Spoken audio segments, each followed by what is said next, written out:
அனைவருக்கும் வணக்கம். சற்று முன் வெளியான முக்கிய அறிவிப்பின்படி பொதுமக்கள் அனைவரும் பயன்பெறும் வகையில் நாளை முதல் தமிழகம் முழுவதும் அமலுக்கு வரக்கூடிய மிக மிக முக்கியமான புதிய அறிவிப்புகளை பத்தி நம்ம வீடியோல பார்க்கிறோம். வீடியோவை ஸ்கிப் பண்ணாம பாருங்க. வீடியோக்குள்ள போறதுக்கு முன்னாடி இந்த வீடியோக்கு ஒரு லைக் பட்டனை பிரஸ் பண்ணிக்கோங்க.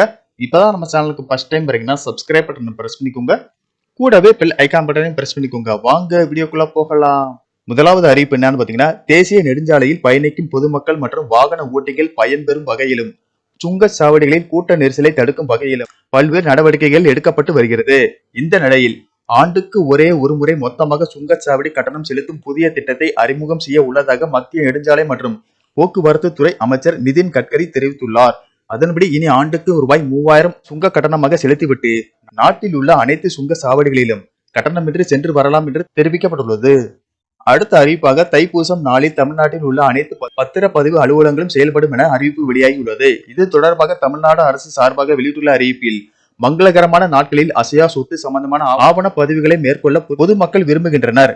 அரசு பொது விடுமுறை மற்றும் உள்ளூர் விடுமுறை நாட்களாக அறிவிக்கப்படும் சில மங்களகரமான நாட்களில் பொதுமக்கள் ஆவண பதிவு மேற்கொள்ள நடவடிக்கை எடுக்கப்பட்டுள்ளதாக தமிழக அரசு தெரிவித்துள்ளது. அடுத்த அறிவிப்பாக, தமிழகத்தில் ஆன்லைன் விளையாட்டுகள் மூலம் பலர் பணத்தை இழக்கும் நிகழ்வுகள் தொடர் கதையாகி வருகின்றன. இதனை தடுக்க புதிய கட்டுப்பாடுகள் விதிக்கப்பட்டுள்ளன. அதன்படி 18க்கு உட்பட்ட பயனர்களை பணம் கட்டி ஆன்லைன் விளையாட்டுகளில் பங்கேற்க தடை விதிக்கப்பட்டுள்ளது. ஆன்லைனில் பணம் கட்டி விளையாடும் விளையாட்டுகளில் உள்நுழைய ஆதார் எண் கட்டாயம். நள்ளிரவு முதல் அதிகாலை 5 மணி வரை ஆன்லைனில் பணம் கட்டி விளையாடும் விளையாட்டுகளுக்கு பயனர்களை அனுமதிக்க கூடாது. பயனாளர் ஒருவர் 1 மணி நேரத்திற்கு மேல் விளையாடினால் 30 நிமிட இடைவெளியில் எச்சரிக்கை செய்தி அனுப்ப வேண்டும் உள்ளிட்ட கட்டுப்பாடுகள் விதிக்கப்பட்டுள்ளன. அடுத்த அறிவிப்பாக, செல்வமகள் சேமிப்பு திட்டத்திற்கான வரி மீண்டும் குறைக்கப்பட உள்ளதாகும். இது தொடர்பான அறிவிப்பு மார்ச் 31ஆம் தேதி வெளியாகலாம் என்று தகவல் வெளியாகியுள்ளது.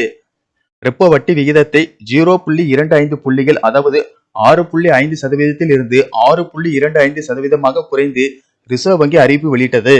இதன் மூலம் மற்ற வங்கிகளும் ஹோம் லோன் விகிதத்தை குறைக்கும் சூழல் உள்ளது. இந்த வட்டி குறையும் போதெல்லாம் வங்கி சேமிப்பின் மற்ற வட்டிகளும் குறைய வாய்ப்புள்ளது. இதனால் செல்வமகள் சேமிப்பு திட்டத்தின் வரி மீண்டும் குறைக்கப்பட உள்ளதாக கூறப்படுகிறது. இது தொடர்பான அறிவிப்பு மார்ச் 31ஆம் தேதி வெளியாக உள்ளது. நன்றி, வணக்கம்.